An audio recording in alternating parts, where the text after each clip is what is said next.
We tremble when we think of the judgment of God in the quiet moments of the night, when the noise of the world fades and we are left alone with our conscience. Our minds often race back to our darkest moments. We think of the times we lost our temper, the times we succumbed to fleshly weakness, the lies we told to protect our pride, or the years we spent running away from the church. We look at these jagged scars on our souls, these great sins, and we assume that these are the things that cause the heart of Jesus the most pain. We imagine that the murderer, the thief, or the open blasphemer are the ones who stand furthest from his mercy. But what if I told you that you might be wrong? What if I told you that the souls who cause Jesus the most visceral physical pain are not the ones who are fighting against him, but the ones who simply do not care enough to fight at all? There is a revelation hidden within the diary of Saint Maria Faustina Kowalska that is so shocking, so counterintuitive, that it forces us to rethink everything we know about our relationship with God. It is a revelation that does not scream with thunder, but weeps with a quiet, agonizing sorrow. Jesus revealed to his secretary of mercy that there is one specific type of soul that disgusts him, a soul that causes him a sensation he described as nausea. It is not the sinner covered in the mud of the world. It is the lukewarm soul. This is a hard truth to hear. It cuts deep because many of us, without realizing it, drift into this dangerous territory. But do not be afraid. We are opening this book of secrets today, not to condemn you, but to rescue you. We are going to shine the light of divine mercy into the fog of indifference so that we can ignite a fire that will never burn out. Before we step into the Garden of Gethsemane to witness what this lukewarmness did to our Lord, I invite you to create a sanctuary of protection right here, right now. The enemy of our souls wants us to remain asleep. He wants us to remain lukewarm because a lukewarm soul is no threat to his kingdom. Let us break that spell together. I ask you to go to the comments below and declare your awakening. Type the words, "Jesus, I trust in you." And if there is a loved one, a child, a spouse, a friend, who seems indifferent to God, who has drifted away not out of anger, but out of apathy, write their first name next to your prayer. Let us place them in the rays of mercy before we proceed. Now, let us journey into the heart of this mystery. Why would the God of infinite love, who runs to meet the prodigal son while he is still far off, speak of sickness and nausea regarding a soul? To understand this, we must look at the specific words Jesus spoke to Saint Faustina. In the diary, specifically entry 12:8, Jesus pulls back the veil of his patience and reveals the raw wound in his sacred heart. He says to her, "My heart sickens at the thought of lukewarm souls." Let those words sink in. He does not say he is angry. He does not say he is vengeful. He says he is sickened. He continues with a statement that should shake the dust off of every routine prayer we have ever prayed. "My heart sickens at the thought of lukewarm souls. Because you are neither hot nor cold, I will spew you out of my mouth." Jesus is quoting the book of Revelation here, but he gives it a personal, intimate context for Faustina. He explains the depth of this pain in a way that human logic struggles to comprehend. He tells her that these souls, these people who claim to believe in him, who perhaps attend Mass, who say their prayers out of habit but without heart, caused him more suffering during his passion than his executioners. He revealed to Faustina, "These souls cause me more suffering than any others. It was from such souls that my soul felt the most revulsion in the Garden of Olives. It was on their account that I said, 'Father, if it is possible, take this cup from me.'" This is the Gethsemane connection. We have always been taught that in the garden, Jesus saw the sins of the world. We imagine he saw the murders, the wars, the genocides, the hatred of the Pharisees, and surely he did. But the specific agony that caused him to sweat blood, the specific weight that crushed him to the ground, was the vision of souls who would receive his gift of salvation with a shrug of their shoulders. Why is indifference worse than hatred?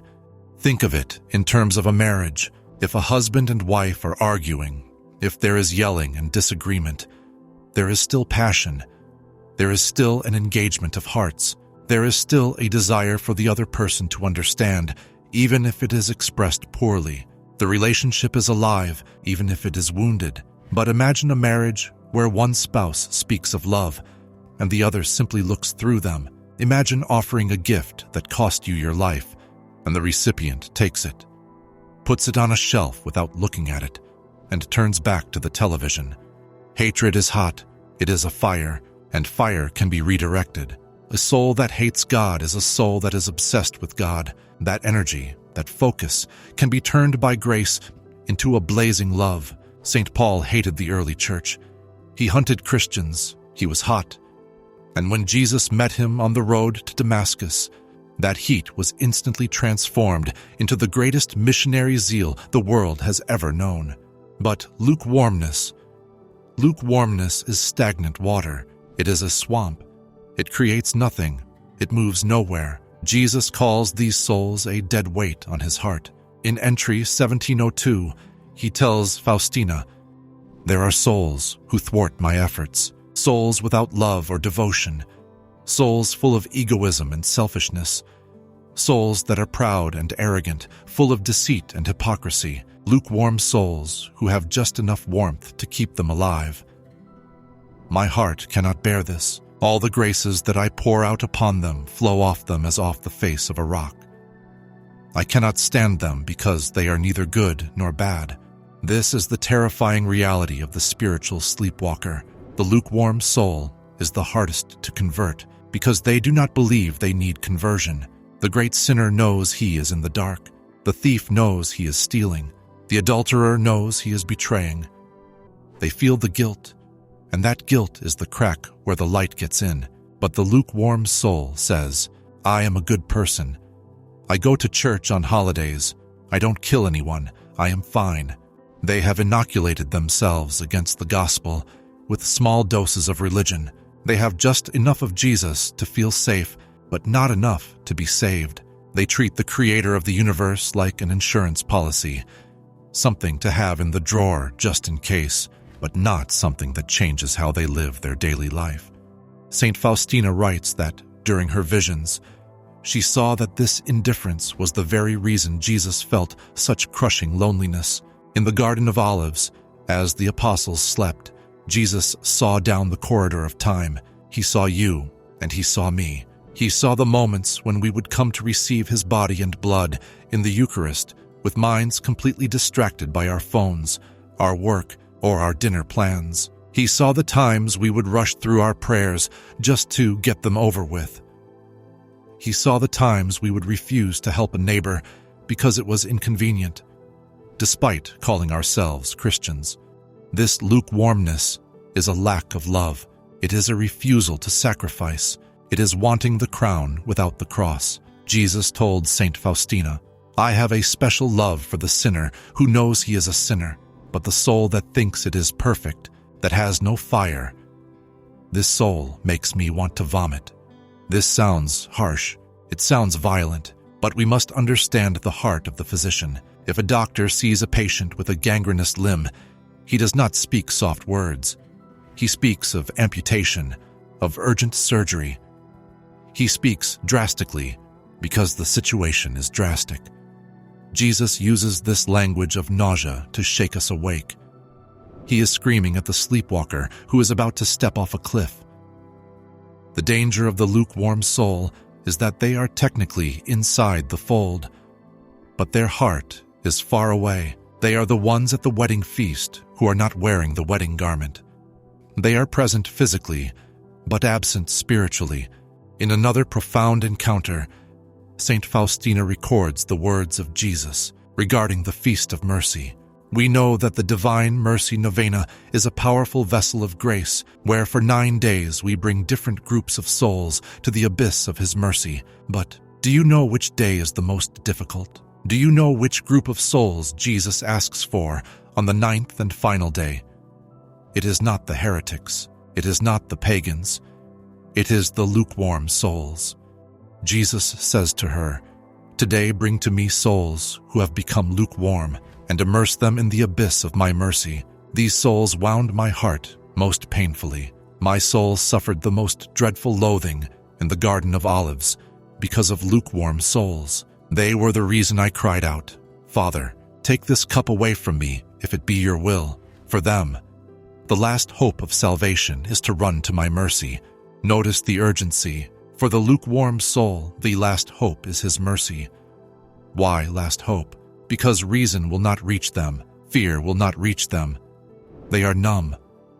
Only an overwhelming immersion in the ocean of mercy can shock them back to life. Saint Faustina herself, a saint of immense stature, was not immune to the fear of lukewarmness. She writes in her diary about her own struggles with spiritual dryness. There were days when she felt nothing. No consolation, no vision, just the gray fog of routine. But the difference between Faustina and a lukewarm soul is the will. A lukewarm soul feels nothing and decides to do nothing. A faithful soul feels nothing but decides to love anyway. This is the key distinction. Jesus is not disgusted by your dryness. He is not disgusted if you are depressed, tired, or emotionally drained. He knows we are dust. He knows our frame. He is not asking for constant emotional ecstasy. He is asking for loyalty. The lukewarm soul is disgusted by sacrifice. If following Jesus becomes difficult, if it costs them social status, money, or comfort, they quietly back away. They want a Christ without the wounds. But here is the turning point. Here is the rescue mission. If you are listening to this and you feel a pricking in your heart, if you worry that perhaps you have become lukewarm, that perhaps your prayers have become hollow shells, then rejoice. The very fact that you are worried is proof that the fire is not out. A truly dead soul does not worry about its deadness. The fact that you are here listening to the voice of mercy means that Jesus is calling you back to the fire, and he has given us, through Saint Faustina, the remedy for this sickness. He does not leave us in the garden of despair. He shows us the path out. What is the cure for a lukewarm heart? It is found in 3 specific actions that Jesus asked of Saint Faustina. Actions that ignite the will even when the emotions are cold. The first cure is the act of trust.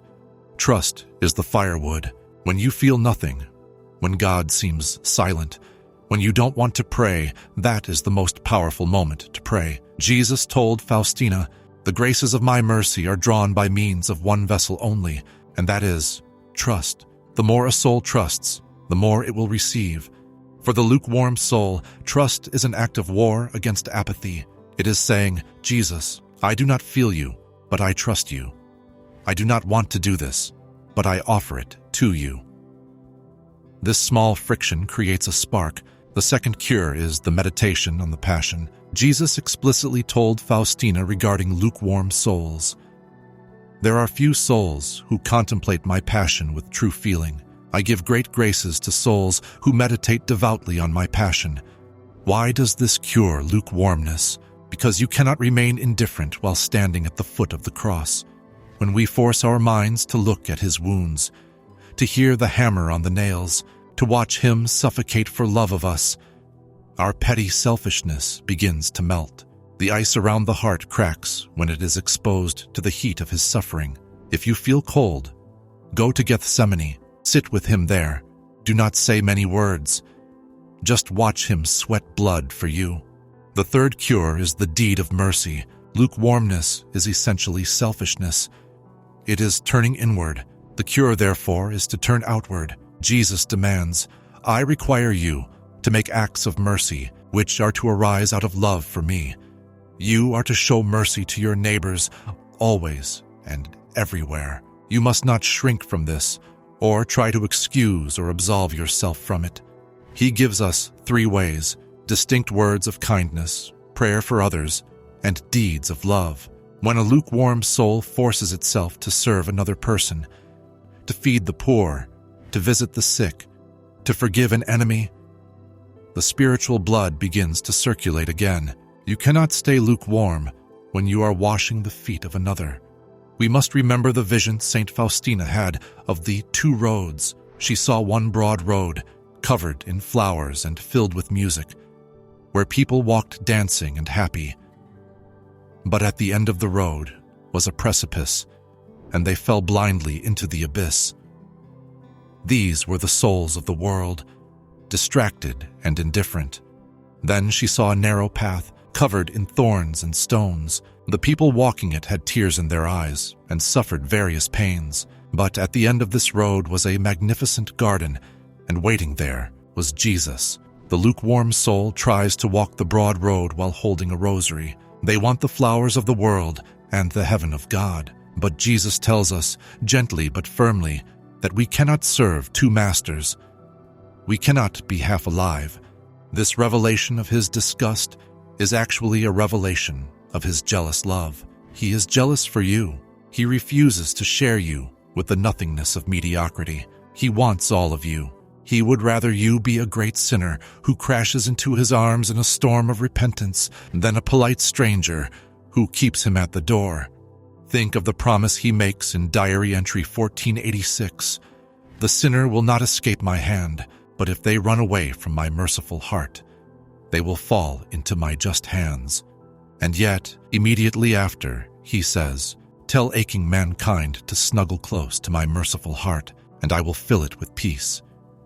Snuggle close. This is not the language of a tyrant. This is the language of a lover who feels the coldness of his beloved and wants to warm them.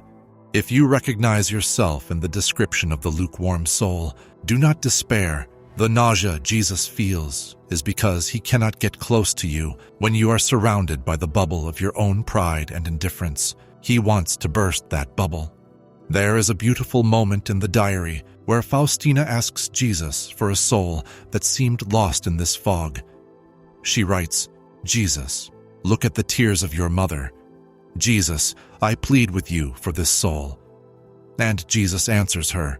He is moved by the intercession of a fervent soul. This means that we can drag our lukewarm brothers and sisters out of the swamp by our own prayers. This is why we asked you to write the names of your loved ones in the comments. Your fervor can supply for their lack of heat. Your Jesus, I trust in you, can be the lifeline that pulls them back. Let us return to the image of the fire. Jesus said, I have come to set the earth on fire, and how I wish it were already blazing. He does not want candles that flicker and smoke. He wants bonfires. But how do we maintain this heat in a world that is so cold? The world is designed to make us lukewarm. The constant entertainment, the comfort, the noise, it all acts as a sedative. Saint Faustina gives us the secret. Constant contact with God in the present moment. She practiced something called the momentary look. Throughout her day, while peeling potatoes, while walking down the corridor, while opening a door, she would glance at Jesus in her heart. She wouldn't say a long prayer. She would just acknowledge his presence. You are here, Lord. I love you, Lord. This is for you, Lord. This practice prevents the soul from falling asleep. It keeps the pilot light on. If we only pray on Sundays, we will be cold by Monday night. But if we ignite these small sparks throughout the day, the fire never dies. Let me tell you about a vision that should give you immense hope. Saint Faustina once saw Jesus stripping the cords off a soul. This soul was bound by hundreds of little strings. Not big chains of mortal sin, but little strings of attachment to the world, little habits of laziness, little vanities. Jesus was patiently cutting them one by one. This is what he wants to do for you today. He knows you cannot cut these strings yourself. You are too used to them. They feel comfortable. But if you give him permission, if you say, Lord, I am lukewarm, but I want to be fire, he will come with the scissors of his mercy. He prefers the sinner because the sinner has no illusions. The sinner knows they are naked. The lukewarm soul thinks they are dressed in royal robes. We must strip ourselves of this illusion. We must come to him and say, Lord, I am poor, I am blind, I am naked. I have nothing to offer you but my nothingness. And do you know what happens when a soul admits its poverty? The ocean rushes in. As we move toward the conclusion of this rescue mission, I want you to close your eyes for a moment. Picture the Sacred Heart of Jesus. See the rays of red and pale light streaming from it. Now imagine a lukewarm soul standing before him. The rays cannot penetrate. They bounce off a shield of indifference. The soul is bored. The soul is looking at its watch. Now imagine that soul simply dropping the shield. Imagine that soul looking up and saying, "I am sorry that I have not loved you." Instantly, in the blink of an eye, the rays pierce through. The heart that was stone turns to flesh. The nausea that Jesus felt in the garden turns into the joy of the resurrection. He told Saint Faustina, "When a soul approaches me with trust, I fill it with such an abundance of graces that it cannot contain them within itself, but radiates them to other souls." You can become that radiator. You can be the one who warms the world. We live in a time of great coldness. As the scripture says, the love of many will grow cold. This is the great epidemic of our age. It is not a virus of the body. It is a cooling of the heart. But you, my friend, you are called to be the antidote. You are called to be the burning bush in the desert of the modern world. Do not let the enemy whisper that you have been too lazy for too long, or that it is too late to start. The laborers who came into the vineyard at the last hour were paid the same wage as those who worked all day. Jesus is generous beyond all measure. All he needs is your yes. So let us make a pact today. Let us refuse to be dead weight. Let us refuse to be the cause of his nausea. Let us decide right now to be the cause of his relief. When he looks for someone to comfort him in the garden, let him find you. Let him find you awake, watching and trusting. Remember the promise attached to the image of divine mercy. I promise that the soul that will venerate this image will not perish. To venerate is to honor, to love, to trust. It is the opposite of indifference. Look at his image. See his foot stepping forward to meet you. He is not retreating. He is advancing. He is coming to set you on fire. As we end this time together, carry this truth with you. Your indifference hurts him, but your trust heals him. You have the power to console the creator of the universe. You have the power to wipe the sweat from his brow in Gethsemane simply by saying, with love and conviction, "Jesus, I am here. I am yours." Let the fire of this truth burn away the fog. The King of Mercy is knocking. Do not leave him standing at the door. Open wide the gates of your heart and let the King of Glory in. May the divine mercy flood your soul, consume your lukewarmness, and turn you into a living torch of his love. Jesus, we trust in you. Jesus, we trust in you. Jesus, we trust in you.